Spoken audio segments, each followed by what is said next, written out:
오늘 저는 여러분과 함께 도전과 응전 그리고 새 역사 창조란 제목으로 말씀을 나누겠습니다. 7년여 동안 끌어오던 세계 무역협정 즉 유아로 협정이 극적으로 타결되어 이제 각국 간에 있던 관세 비관세 장벽이 무너지고 온 세계는 무역과 생존에 있어서 무한 경쟁 시대로 돌입했습니다. 이 때문에 우리나라도 해일처럼 다가오는 시대적인 주류인 국제화 개방화의 문호를 열지 않을 수가 없게 되었습니다. 거대한 기업체로부터 조그마한 구멍가게까지 이제는 더 이상 우리 동네, 우리 사회, 우리나라라는 폐쇄된 세계 속에서 살 수 없게 되고 눈을 들어 온 세계를 바라보고 온 세계와 경쟁하며 살아가야만 하게 되었습니다. 그 때문에 우리나라도 쌀 시장 개방도 어찌할 수 없이 이루어진 것입니다. 이 모든 일들은 우리들의 매일매일의 삶과 경제 전반에 걸친 엄청난 도전으로 다가오고 있는 것입니다. 우리는 이 도전에 소극적으로 응전하다가는 민족적인 파멸을 피할 수가 없습니다. 우리는 이 역사적 시대적 도전에 적극적으로 응전하여 영광스러운 역사를 창조할 정신적인 자원이 이때처럼 절실하게 필요한 때가 없었습니다. 그러므로 오늘 이 시간에 우리는 역사적으로 다가온 피할 수 없는 도전에 대해서 어떻게 응전하여 한 개인이나 민족이 생존을 지속하고 번영할 수 있는가, 거기에 대한 하나님의 해답을 함께 알아보고자 하는 것입니다. 첫째로 이런 엄청난 도전을 당했을 때 우리는 이것을 회피하거나 여기에 대해서 부정적인 태도를 가져서는 안 됩니다. 긍정적인 꿈을 가지고 이 도전에 응전을 해야 되는 것입니다. 여러분, 아브라함의 인생을 보십시오. 그가 나이 75세 때 엄청난 도전이 다가왔습니다. 그는 이미 인생을 은퇴하고 편안하게 여생을 살려고 하는 그때 하나님께서 아브라함에게 거대한 꿈을 주셨습니다. 너는 너희 전토, 친척, 아비 집을 떠나 내가 내게 지시할 땅으로 가라. 이것은 어마어마한 도전입니다. 예를 들어 말하면 75세 된 노인에게 그 부인을 데리고 한국을 떠나서 미국이나 호주나 유럽이나 다른 나라에 이민을 가서 새로운 인생을 개척하라고 명령을 바란 것과 똑같은 것입니다. 엄청난 도전인 것입니다. 이 도전을 피할 수도 있고 이 도전에 대해서 불평을 말하고 주저앉을 수도 있는 것입니다. 그러나 그렇게 하면 그 인생은 파멸되고 마는 것입니다. 그러나 아브라함은 이와 같은 도전을 받고 난 다음 그는 담대하게 이 도전에 응전했습니다. 그 마음속에 하나님의 꿈을 받아들이고 부조전례로 살아오던 전토, 친척, 아비 집을 떠나 그는 단호하게 그 아내의 손을 잡고 새로운 인생을 출발한 것입니다. 오늘 우리에게 주어진 이 엄청난 도전은 역사의 소명인 것입니다. 이 역사의 소명을 받고 난 다음에도 여기에 응전하지 못한다면 그 개인이나 민족은 파멸되고 마는 것입니다. 우리들에 대한 이 역사적 소명에 우리는 과감하게 응전해서 내가 안주했던 과거를 청산할 줄 알아야 되는 것입니다. 요사이 신문지성에 보면 이러한 유아로 협정으로 말미암아 다가온 거대한 국제화 개방화에 대해서 반대하고 저항하고 불평하고 원망하는 사람들이 많은데 이러한 것은 소용없는 일인 것입니다. 거대한 역사적인 변천에 대해서 우리가 불평하고 원망하고 반발한다고 문제가 해결되는 것이 아닙니다. 이러한 파도에 대해서 우리는 적극적으로 응전하기 위해서 과거에 살았던 전토, 친척, 아비 집을 단호하게 떠나 새로운 세계를 향하여 꿈과 환상을 가슴에 받아들일 용기를 가져야만 되는 것입니다. 과거에 대한 동정이나 시비는 아무리 해봤자 시간 낭비에 불과한 것입니다. 그로 말미암아 역사의 흐름이 우리를 위해서 중재해 주지도 만무하고 세계가 우리에게 눈물을 흘리며 동정을 해줄 리도 만무한 것입니다. 다가오는 역사적인 변천은 도저히 우리 인간의 힘으로서는 감당할 수 없습니다. 이러므로 이 역사적 소명이 새로운 꿈을 향하여 국제화 개방화를 향해서 나가라고 할 때 우리는 폐쇄주의고 세국주의적인 과거를 던져버리고 돌아보지 아니하고 전토, 친척, 아비 집을 떠나 새로운 비전을 가지고 나가야만 하는 것입니다. 과거의 대원군 시절에 개방화 물결이 한국 해변에 다가왔을 때 그때 과감하게 한국을 개방했더라면 우리는 일정 30년의 비극적인 노예 생활을 안 했을 것입니다. 그러나 일본은 명치시대에 과감한 도전의 역사가 다가왔을 때 그들은 국가를 개방하고 세계적인 개방화에 보조를 맞추어서 산업화, 공업화를 해서 아시아의 강국이 되어버리고 말한 것입니다. 이와 같이 여러분, 역사적인 도전에 언제나 불평하고 원망하며 나는 전토에 앉아있겠다, 나는 친척들과 함께 있겠다, 나는 여기가 조사오니 여기를 움직이지 않겠다, 그렇게 하는 사람들이 있습니다. 그렇게 한다고 해서 그 사람들이 역사를 변화시킬 수가 없습니다. 역사의 물꼬가 터진 이상은 함께 흘러가면서 도전에 응전을 해야만 되는 것입니다. 그러므로 오늘 우리들은 나아갈 땅에 대한 분명한 꿈을 빨리 마음속에 받아들여야 하는 것입니다. 새로운 삶의 목표, 국제화, 개방화에 대한 꿈과 환상을 신속히 우리 정부 지도자들이나 국민 전체가 가슴에 안고 새로운 계획, 새로운 사고와 생활의 새 옷으로 갈아입어야 되는 것입니다. 사고의 변화를 가져와야 되며 우리의 생활의 모든 제도와 체제와 질서에 거대한 변화를 가져와야 되는 것입니다. 애굽에서 나온 이스라엘 백성처럼 되어서는 안 됩니다. 430년 동안 종살이 하다가 하나님께서 그들에게 새로운 도전을 주었습니다. 애굽의 바로의 노예 생활에서 벗어나서 적과 꿀이 흐르는 땅으로 가라. 모세를 통해서 300만 이스라엘 백성을 이끌고 애굽에서 나왔습니다만 그들이 진전에 가는 도중에 여러 가지 삶의 어려움과 고난에 부딪힐 때마다 그들은 과거를 회상하고 애굽에 있을 때가 좋았다. 그곳에서 노예 생활하면서 편안히 살 때가 좋았다. 우리는 새로운 적과 꿀이 흐르는 땅이라는 이러한 도전에 응할 수가 없다. 끊임없이 반발했습니다. 그 결과로 애굽에서 나온 1세들은 모두 다 광야에서 희생이 되고 죽어버리고 말한 것입니다. 하나님이 시작한 이 위대한 역사의 움직임을 하나님이 돌이켜서 애굽으로 돌아가라, 다 애굽으로 돌아가라, 내 계획 취소다, 그렇게 말하지 않았습니다. 하나님의 역사 흐름에 응전하지 못한 사람들은 모두 다 광야에서 죽어서 그 뼈가 태양에 바래졌어요. 그러나 그 역사적인 소명에 응한 제2세들은 적과 꿀이 흐르는 가나안 땅으로 들어갈 수가 있는 것입니다. 그러므로 어려울 때마다 애굽을 그리워하고 전토, 친척, 아비 집을 떠나지 못하는 사람들은 그 자리에서 파멸하고 말 것인 것입니다.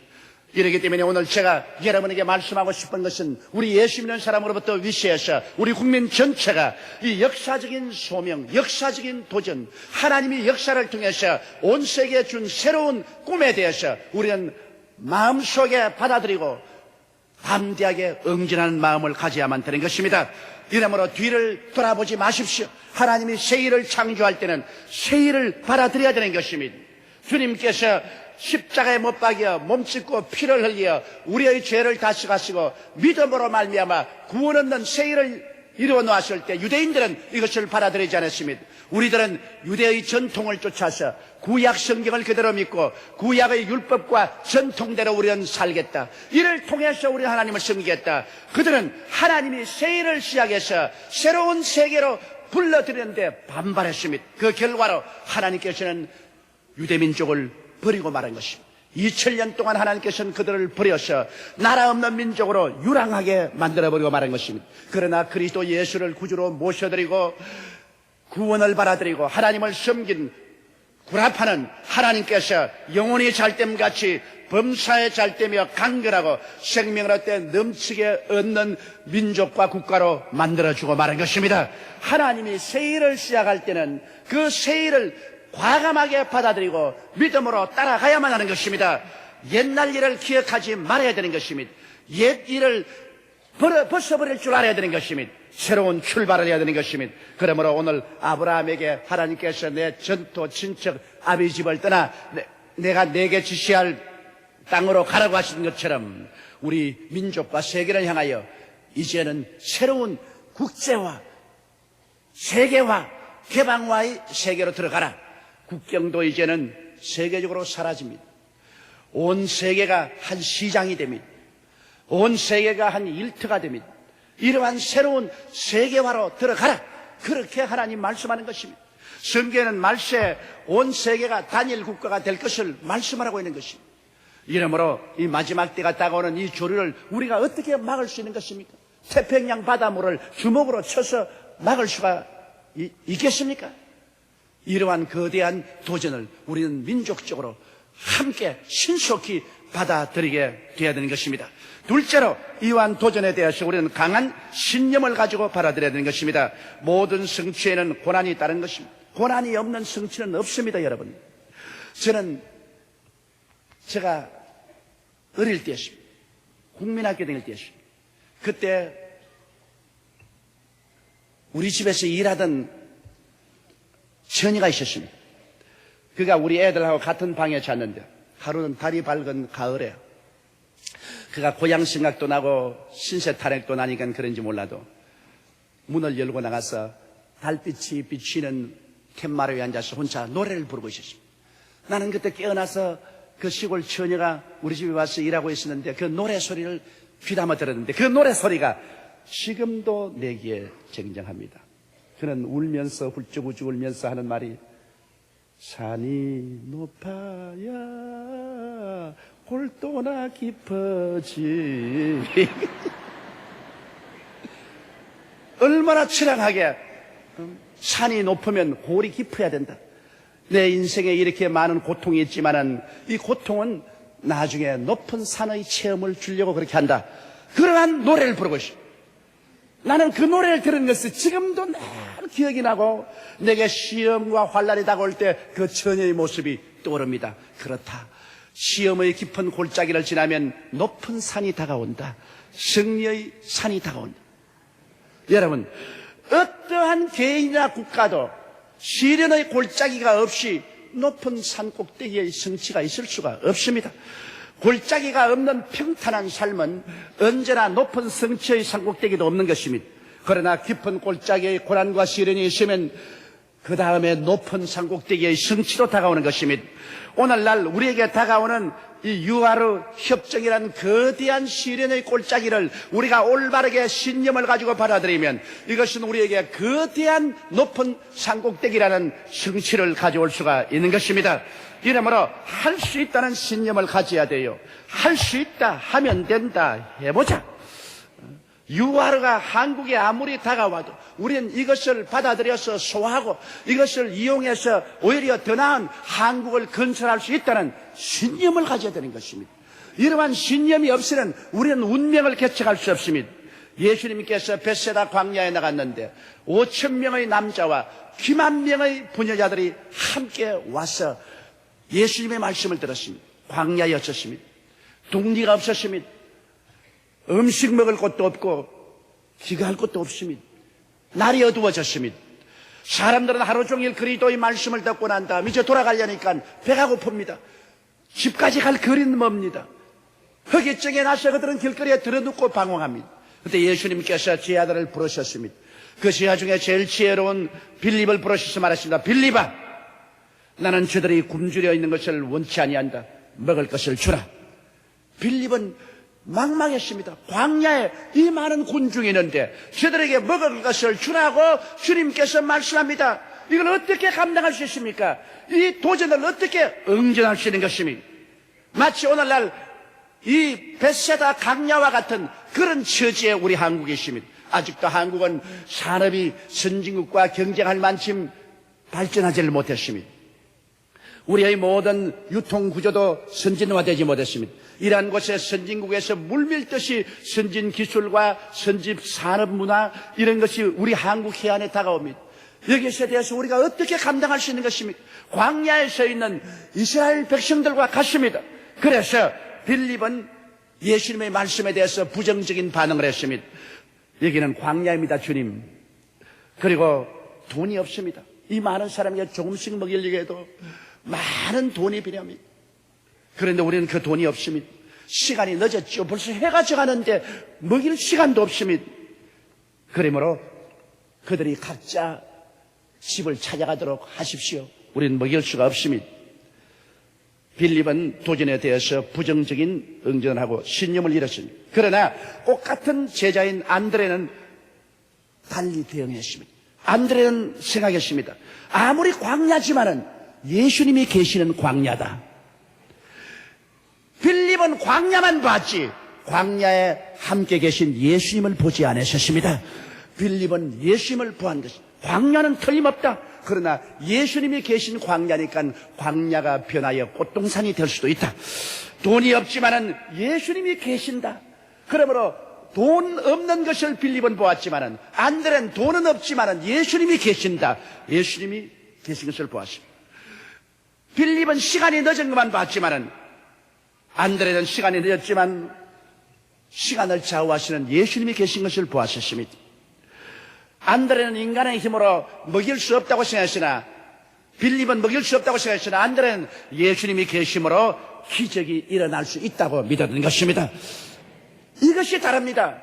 빌립은 예수님을 바라보지 않았기 때문에 인간의 지식이나 이성이나 감각을 통해서 본 광야는 절망이었습니다. 신념을 잃어버리고 말한 것입니다. 그러나 안드레는 똑같은 빌립과 같은 제자여 똑같은 처지에 있었지만은 그는 광야에 있고 돈도 없고 시간도 늦었고 절망적이었으나 그 가운데 천지와 만물을 지으신 예수님이 서 계신 것을 알았었습니다. 그래서 그는 신념을 가졌습니다. 이러므로 빌립은 아무것도 안 하고 빈손 들고 낙심하고 있을 때 안드레는 다니면서 어린아이의 보리떡 5개와 물고기 2마리를 구해가지고서 예수님께 나왔습니다. 주님, 광야에서 우리가 할 최선을 다했습니다. 주님께서 이제는 기적을 베풀어 줄 줄 믿습니다. 신념을 가지고 나온 빌립을 안드레를 주님께서 자기 편에 땡겼습니다. 빌립은 제껴버렸습니다. 그리고 그 오병이어를 축복해 주셔서 광야에 5,000명과 수많은 부유다를 먹이고 나중에 보니 12바구니가 남아서 광야가 환희의 잔치벌이 되어버리고 말한 것입니다. 이것이 여러분 우리에게 가장 중요한 것입니다. 우리가 예수 없이 우리의 어려움에 처하게 되면 꿈도 사라지고 신년도 사라지는 것입니다. 그러나 우리가 어떠한 환경에도 절망할 수 없는 것은 하늘과 땅의 모든 권세를 가지신 예수님이 우리와 같이 계신다는 것입니다. 예수님을 바라보면 여러분 광야를 능히 이길 수가 있는 것입니다. 광야보다 크신 예수님이 있습니다. 돈보다 더 크신 예수님이 있습니다. 늦은 시간보다 더 위대한 예수님이 있습니다. 절망보다 더 위대하신 예수님이 있습니다. 우리가 예수 그리스도를 찾고 주께 의지하면 예수님은 어제나 오늘이나 영원토록 동일하셔서 지금도 우리 가운데 상상을 초월한 기적을 베풀어 주시는 것입니다. 너희는 내게 부르짖어라. 내가 내게 응답하겠고 크고 비밀한 일을 내게 보여주리라.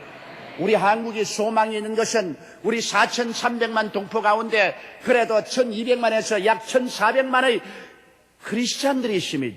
이 예수 믿는 사람들이 예수님을 바라보고 하나님께 의지하고 부르짖어 기도하면 광야가 꽃동산으로 변화될 수가 있는 것입니다. 이러므로 우리는 꿈을 잃어서는 안 됩니다. 우리는 꿈을 가질 수가 있습니다. 꿈을 가질 수 있는 이유가 있습니다. 왜냐하면 하나님이 우리와 함께 계시기 때문인 것입니다. 우리는 예수님을 믿고 있기 때문인 것입니다. 이러므로 우리의 삶 속에 기적이 일어날 것을 기대할 수가 있기 때문인 것입니다. 우리 한국에 기적이 일어납니다. 우리 민족에게 기적이 일어납니다. 우리에게 기적이 같이 계십니다. 그것은 이 땅에 그리스도가 함께 계시기 때문인 것입니다. 우리가 강한 신념만 있으면 어떠한 위기도 그것을 변화시켜서 위대한 승리로 화하게 할 수 있는 것입니다. 환난 날에 나를 부르라. 내가 너를 건지고 영화롭게 하겠다고 주님께서 말씀하십니다. 환난 날에 내가 저와 함께하여 저를 건지고 영화롭게 하겠다고 주님께서 또한 말씀하신 것입니다. 환난은 우리에게 파멸이 아닙니다. 시련은 우리에게 절망이 아닙니다. 환난과 시련은 그리스도를 의지하고 신념을 가진 사람에게는 장차 환난과 시험은 그 이상 혹은 동등의 축복을 가져오게 되는 것입니다. 이러므로 우리는 민족적으로 신념을 가지는 운동을 전개해야 되는 것입니다. 주님을 의지하고 이 광야와 같은 어려운 시련을 꽃동산으로 만들 수 있다는 확신이 우리 마음속에 넘치게 될 때 우리는 어떠한 위기도 극복하고 승리의 삶을 건설할 수가 있는 것입니다. 셋째로 우리는 사고의 일대 전환을 가져와야 되는 것입니다. 이제 옷을 갈아입을 때가 왔습니다. 겨울이 지나고 봄이 오면은 겨울 옷을 벗어버리고 봄 옷으로 갈아입어야지. 봄에 겨울 옷을 입고 다닐 수가 없는 것입니다. 이제 폐쇄적인 생활은 끝났습니다. 우리 대한민국, 그리고 우리의 사회, 우리 동리라는 이러한 상념은 끝났습니다. 유화를 통해서 모든 관세, 비관세 장벽이 무너졌기 때문에 상품의 이동이 자유롭게 되어버리고 말한 것입니다. 이제는 아무것도 외국에서 들어오는 것을 막을 수가 없습니다. 온 세계가 한 단일 시장이 되어버리고 말한 것입니다. 이제는 우리가 세계를 상대하고 살아야 됩니다. 조그마한 구멍가게 하는 사람도 눈을 들어 세계를 바라보고 구멍가게 물건을 정비해야 되는 것입니다. 왜냐? 당장 미국산, 일본산, 동남아산, 구라파산이 구멍가게 옆에 홍수처럼 밀려오는데 그 옛날 구멍가게 그 식으로 운영해가지고서 이겨나갈 수 있습니까? 구멍가게 하는 사람도 미국을 바라보고 유럽을 바라보고 아시아를 바라보고 세계를 바라보고 그 정보의 물결 속에서 끊임없이 정보를 세계적으로 얻으면서 구멍가게를 운영해야 되는 것입니다. 우리의 생활 하나하나도 이제는 세계를 향해서 호흡하면서 생활해야 되는 것입니다. 우리 여의도 순복음교회는 일찌감치 국제화 개방화를 했습니다. 우리는 벌써 옛날부터 우리의 문호를 열어서 온 세계를 향한 목회를 해서 5대양 6대주에 우리 여의도 순복음교회 선교사들이 안 간 곳이 없고 우리 교회가 안 간 곳이 없습니다. 오늘 본 여러분 헝가리에도 우리 교회가 부다페스트 시내에 우뚝하게 서 있는 것입니다. 이처럼 했기 때문에 오늘 우리 교회가 세계 그리스도의 복음을 증가하고 세계가 우리에게로 우리가 세계로 나가는 이러한 운동을 전개하면서 살아갈 수가 있는 것입니다. 이러므로 사고 일대 전환을 가져와서 우리가 변화되어야 하는 것입니다. 이제는 인류만이 살아남는 것입니다. 적당히 이만하면 괜찮아요가 통하지 않습니다. 오직 최선을 다하여 인류로 나가야 살아남는 것입니다. 구멍가게도 인류로 진열하고 인류 상품을 갖다 놓아야 살아나갑니다. 안 그러고는 2류, 3류는 이제는 폐퇴해버리고 마는 것입니다. 그러므로 우리의 국민 전체의 마음속에 최선을 다하여 인류가 되자. 인류가 되지 않으면 우리는 살아남지 못한다. 이제는 다가오는 다른 세계의 인류를 막을 힘이 없다. 이것을 알아야 되는 것입니다. 그리고 우리는 날로 새로운 기술 및 경영 혁신만이 살아남을 수 있는 것입니다. 옛날 것을 그대로 가지고서 답스러서는 살 수 없습니다. 하루하루가 달라집니다. 벌써 작년 것은 올해 옛날 것이 되고 마는 것입니다. 이러기 때문에 우리는 매일매일 같이 새로운 아이디어를 얻어야 되고 새로운 지혜를 개발해서 경쟁해 살아야 되는 것입니다. 이러므로 우리는 정말 하나님을 찾아야 될 때가 왔습니다. 너에게 지혜가 부족하거든 꾸짖지 아니하시고 후회주시는 주님께 구하라. 그래야만 주시리라. 여러분, 나를 믿는 백성은 머리가 되고 꼴이 되지 않고 위에 있고 아래 내려가지 않고 남에게 구워줄지라도 굳지 않겠다고 말씀한 것입니다. 이것은 주님께서 찾는 자에게 위대한 아이디어, 놀라운 지혜를 주실 것을 약속한 것입니다. 그렇기 때문에 오늘날 이 국제 경쟁 시대에는 당연히 하나님을 경배하고 주를 믿는 백성이 머리가 될 수 있는 기회가 온 것인 것입니다. 온 세계 앞에서 보라. 똑같이 풀어놓고 경쟁할 때는 지혜가 있는 사람, 아이디어를 많이 개발한 사람이 이기는데 그 지혜와 아이디어는 주님께서 주시는 것입니다. 성령을 통해서 주시는 것입니다. 이러므로 우리는 매일같이 하나님 앞에서 언제나 새로운 아이디어, 새로운 지혜를 주셔서 기술을 혁신하고 경영을 혁신할 수 있도록 하여 주시옵소서 강구해야 되는 것입니다. 우리 오늘날 이 시대는 이제는 근면해야 됩니다. 적게 일하고 돈은 많이 받고 게으르게 놀면서 살겠다는 이러한 정신은 버려야 됩니다. 88 올림픽 이후로 우리 국민의 근면성이 사라지고 조금만 일하고 많이 놀려고 하는 이런 상황 속에 있는데 이제는 그렇게 했다가는 밥그릇도 찾아 먹지 못하게 되어버리고 마는 것입니다. 이제는 피땀을 흘리면서 열심히 일한 결과로만 살아갈 수가 있는 것입니다. 이러므로 근면해야만 되는 것입니다. 그리고 성실과 정직이 경쟁에 이기는 것입니다. 우리가 성실하지 아니해서 적당주의로 물건도 적당주의로 만들고 우리의 삶도 적당히 살아가고 약속도 적당히 하고 적당히 거짓말하고 이와 같은 삶은 이제는 살아갈 수가 없습니다. 신뢰를 잃어버리면 온 세계에서 고아가 되어버리고 마는 것입니다. 이러므로 우리는 모든 일에 우리는 성실하고 정직해서 온 세계적으로 신뢰를 받아야 되는 것입니다. 우리가 만든 물건도 신뢰를 받고 우리의 말한 말도 신뢰를 받고 우리의 행동도 신뢰를 받을 수 있는 이런 국민적인 대각선과 변화가 이루어지는 것입니다. 사기치고 얼렁뚱땅해서 살아갈 수 있다고 생각하는 사람은 어리석은 사람인 것입니다. 그리고 단결해야만 살아갈 수 있습니다. 성경에는 한 사람은 천을 쫓고 두 사람은 만을 쫓겠다고 했는데 우리 민족의 가장 취약성이 여기에 있는 것입니다. 일본 사람은 하나로 있을 때는 무척 약하지만은 둘이 있으면 강해지고 셋이 있으면 무척 강해집니다. 우리 한국 사람은 하나로 있으면 대단히 강한데 둘이 있으면 약해지고 셋이 있으면 파산이 되어버리고 마는 것입니다. 이것이 우리 민족의 거대한 잘못입니다. 우리는 그리스도 안에서 성령으로 하나 되는 것을 배워야만 되는 것입니다. 단결해서 힘을 합쳐야 이제는 살지 독불장군으로 살아갈 수가 없는 것입니다. 그리고 마지막으로는 질 좋은 교육만이 내일을 있게 하는 것입니다. 우리는 정부가 총력을 기울여 우리 국민 전체가 힘을 합쳐서 좋은 교육 환경을 만들고 좋은 교육을 시켜서 다음 세대에 위대한 민족을 만들어야 됩니다. 이것은 좋은 교육만이 내일의 희망을 줄 수 있는 것입니다. 이제 양적인 인간이 아니라 질적인 인간이 되어야 살 수 있는 것입니다. 키만 크고 몸만 뚱뚱하다고 잘 사는 것 아닙니다. 속에 무엇이 들었는가 문제인 것입니다. 이 올바른 질적인 인간이 어떻게 될 수 있는 것입니까? 예수 그리스도를 마음속에 구주로 모시고 하나님을 섬기며 그 안에서 꿈을 가지고 믿음을 가지고 끊임없이 성령의 인도를 받고 사는 사람이 질적인 인간이 될 수가 있는 것입니다. 오늘 주님은 말씀합니다. 할 수 있거든이 무슨 말이냐? 믿는 자에게는 능치 못하심이 없나니라. 우리가 꿈과 믿음을 가지고 우리의 스스로 역사적인 상황 속에서 변천을 해가면서 살아나가면 그러한 사람은 머리가 되고 꼴이 되지 않고 위에 있고 아래 내려가지 않고 남에게 구워줄 자도 꾸지 않은 개인이나 민족이 되는 것입니다. 오늘 주를 믿는 사람에게는 이 유아로 협정은 일대 행운입니다. 국제와 개방화 세계 속에 온 세계가 함께 다 경쟁할 때 주님이 같이 계신 사람이 어떠한 인물이라는 것을 보여줄 때가 온 것인 것입니다. 주님이 같이 계시면 광야가 변하여 화초밭이 될 수 있기 때문인 것인 것입니다. 주님이 같이 계시면 홍해수는 갈라지고 여리고는 무너질 수 있기 때문인 것입니다.